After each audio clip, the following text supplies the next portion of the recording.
Hi everyone, my name is Roseanne and this is my Module 1 presentation for AEP 880. To start, a little bit about me. I am originally from Michigan. I moved out to Arizona in 2011. I met my husband shortly after the move out here. We've been together for 8.5 years now. Together we have two girls, Sophia, who turned 5 in September, and Ava, who turns 2 next month. We love to travel, do outdoors activities. We get away as much as we can and explore everything Arizona has to offer. I work at an elementary school about 40 minutes south of me. So we live in a suburb of Phoenix called Gilbert, and Heartland Ranch Elementary is part of the Coolidge Unified School District. It's a very rural district in a small town. I'm the dean of students there, and we are a STEM school and we serve grades kindergarten through sixth grade. We have about 400 students. I am part of the site and district leadership teams. My daily duties include a lot aligned with an assistant principal. I'm just paid like a teacher. So I do handle the school-wide discipline, restorative behavior practices. I also have a group of teachers that I coach every week and have their evaluations. And then I help oversee our special education on site and truancy. This module focused on cultural diversity. So looking at my family, my mom's set of grandparents, both sides, they are from Italy. And so my mom is 100% Italian. My dad is a mix, primarily Irish, Dutch, and English. If I look back, I would say that I was raised in a very conservative climate. I'm from the Midwest. My family has strong roots in Catholicism, going back to being Italian, very strong ties there, a lot of parallels. And then I actually married my husband, Julio. He is from Mexico. He moved to Arizona when he was 15 with his family. So they obviously have rooted traditions in the Mexican culture. And so now he and I kind of have a blended family, if you will, regarding our customs and traditions. And so looking back in my childhood, although both my dad's side and my mom's side did a lot of things growing up, and we had, our traditions in terms of my dad had Christmas Eve and Easter was with my mom's side and various things like that. There are certain things that I think are very rooted in my mom's Italian side that I've kind of carried with my family today. And so some of my most memorable moments looking back is what's called the St. Joseph's table. It was with my grandparents' parish back in Michigan. And every year on the Feast of St. Joseph, everyone would just bring in a ton of food and it would just be a very communal type meal. This picture here represents an example of a St. Joseph's feast table. The kids would play, we would eat, games were set up, and it wasn't just our family, it was the whole church. So it was very fun. Also, Easter is very big in the Italian customs. It's called Buona Pasqua. If you say that to all the female relatives and kiss their hand, you get a quarter. So as a kid, you were going around all day trying to get all the quarters you can. And then the Feast of St. Nicholas, I just put this one in there because as a child, I always remember on the Feast of St. Nicholas, we set out our shoes the night before, and there was just a small little something from St. Nicholas who stopped by. Looking at my husband's family, they too have very similar things. For example, they're very big on Christmas Eve, not Christmas Day. Thanksgiving isn't a huge holiday that they celebrate in the Mexican culture. So if I had to pick three things that we kind of brought from his family and that are very prominent, a lot of his siblings are having quinceañeras for their 15th birthday, and that's a very big tradition and custom in the Mexican culture. Feliz Dia del Niño, the Feast of the Children. That's very big in schools. And so, Sophia is a kindergartner and she doesn't go to, she just goes to the public schools. So there's not a heavy focus on that. But down in Mexico, it was a very big thing. So Feliz Dia del Niño is something that we do in our family. And then the celebration of the Three Kings. is this picture here of this bread. And this is rescas. And so they make this every year for that feast day. And back in Mexico, you would hide baby Jesus in the bread, and whoever gets it has to make the tamales or whatever meal they're having. So there's a playful side to that game. His mom just makes it every year, and we just go over there and have dinner. And so that's that. I'm talking about our families, and so here's some pictures. My siblings both live out of state. My sister and her fiance are in Michigan. My brother and his fiance are in Nevada. My parents recently moved out here from Michigan, so it's very fun having them. And then, like I said, his family is all out here in Arizona. If we move into the resources for the module, I know we didn't have to include this, but this was the first resource. It was more of a resource providing us with resources focusing on preparing for cultural diversity. And so the image I selected was that of resources. It talked about the importance of communication and being prepared. The resources within the article provided engaging introductory activities. Lastly, don't shy away from being collaborative with people to understand different cultures. And lastly, of course, be welcoming at first. Moving into the cultural diversity video, the sum of our parts. I thought this was a very interesting clip. I liked how she started with introductions and kind of posed the question, you have 7 seconds. What did you think of one another? So obviously with that, observations automatically lead to assumptions. But getting to know people beyond their appearance.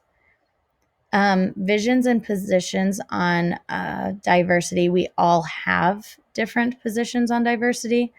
So really embracing that. And then she made a statement regarding that there's obviously policies and laws that surround us, but each individual person has a play in those laws and policies. And so in order for a policy to be established and created, we have to share experiences. Nobody knows everything about a topic. And so I really liked that statement.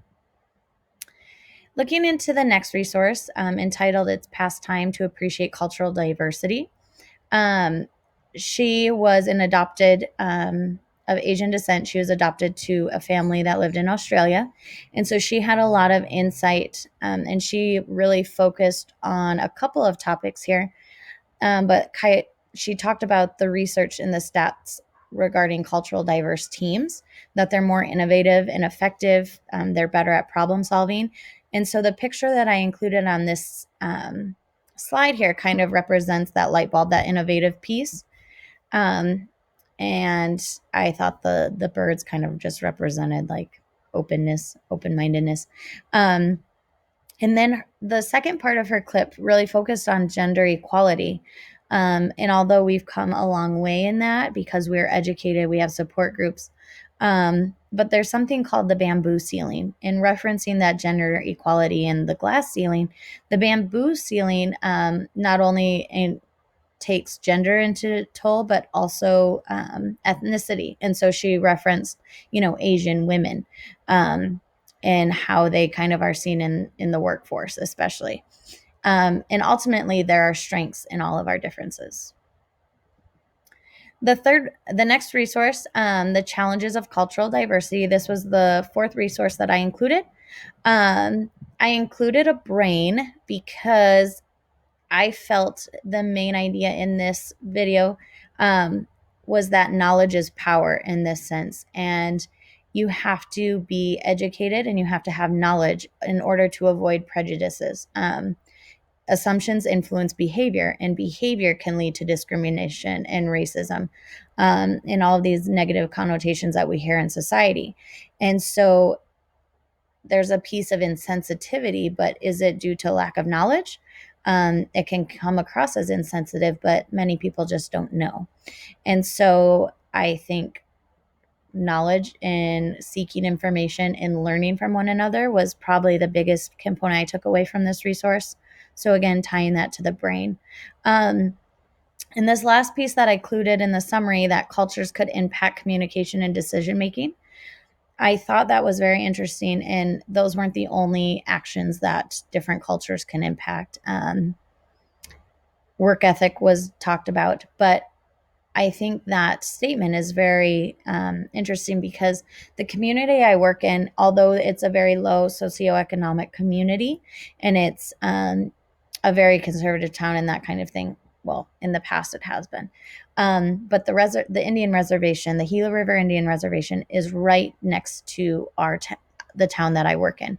And so we have a lot of Native American students. In my elementary in particular is the homeschool for these students. And so that culture piece, and I kind of go into this in a couple slides when we have to relate it to our community, but we actually work very close with the tribal council, and we have a Native American liaison to help us with this understanding. Because, for instance, if someone passes away in the Native American culture, they take 10 days for their entire tradition and customs for grieving and burying and everything. And so those students are excused for the school days they miss within that 10-day period. And that's just an example of many that comes with that education and understanding to avoid insensitivity and unawareness, basically. And this last resource was the article, Engaging Diverse Communities. And this was chapter 4, and it talked about the process of engaging communities. And you start with informing them. They talked about various measures to inform: social media, open forums. Then you consult, you involve them, you collaborate, and then lastly, you empower. And I think engaging different ethnicities and cultures and being that diverse community that is engaged, you empower one another. And so that statement and concept from the article led me to put the muscular arm there for my image, to show empowerment. And so if we look in that article, it mentioned that communities are constantly changing. Engagement is an ongoing process. It's never fully satisfied. It's never fully to its peak. It's always something that can improve upon and change. And through that, it's important to consider all stakeholders and subgroups. So if we take those resources and kind of look at my school community, I picked 4 components, topics. There are many women in our district in high positions. There's one, not speaking from the school board, there's 2 men on the school board, but our district positions, there's one gentleman in that district office, and he's the special ed director. 2 of our principals, again, very small districts. So we have 2 elementary schools, a junior high and high school that's on the same campus. So there's one administrator, one principal. He has 2 assistants, and then a dean and an athletic director. So 5 administrators on that campus, but 1 principal. And then we have an alternative campus. And so out of the 4 campuses that have principals, 2 of them are men, 2 of them are women, but just district positions: superintendent, HR, business manager, curriculum director, so on and so forth. They are all women. And so I don't necessarily know if that is a gender equality, because it's proving that there's no biases, but I also think it's almost too much, because I think there needs to be more men. The second one, cultural understanding. We have many subgroups. We have many migrant families that come in and work in the fields, of cotton fields. And so they're in and out throughout the year. We have a lot of Hispanic, Latina families. We have a lot of Mexican families. We have a lot of a high population up from the Native American population, as I spoke about a couple slides ago. And so the tribal council is involved with helping with those cultural understandings. We do also have a large subgroup of the African American population, and then majority is Caucasian. Diverse collaboration. I think there are many people on various teams. So whether we're looking at site teams or district teams that have different experiences, education, and backgrounds. And I think in the articles alluded to that is something that is a positive experience. And lastly, all stakeholders. I would say we are moving in the direction of seeking community input frequently from all stakeholders, whether that's parents, students, um, businesses, representatives of the community. Um, Especially since COVID has hit, our district has pushed that through open forums, social media, a lot of Zoom conferences, so on and so forth. They're really trying to push and get community input, and so I would say that's a positive. However, there are always room for improvements. And although there's a lot of good, I would say that the town that I work in is very close minded and very homegrown. They're very focused on that. Um, Many of the people in high positions are from Coolidge. They went through the school system. Their families have roots there. Uh, they're not very open minded to outsiders. And so I'm considered an outsider. Not that they call me that, but I know that they think that. I don't live in Coolidge. I'm not from Coolidge. Although there are, I would say, a good number of us that are not from Coolidge nor live there, the majority do live in the town. Um, and so I would say pushing for that open mindedness and seeking other perspectives and ways to do things and processes are something that could evolve. Um, and then more representation of subgroups. And I would think this is mainly for the school board. Um, there's not one Native American on that school board, and we do so much with the reservation. I think that's something that's important. There's 2 men and 3 women. We recently just had an election, and so there are 2 new members. The 2 members that left were our conservative representation. Whether that's good or bad, it is what it is. They were very vocal about their conservative viewpoints, especially in the midst of the pandemic.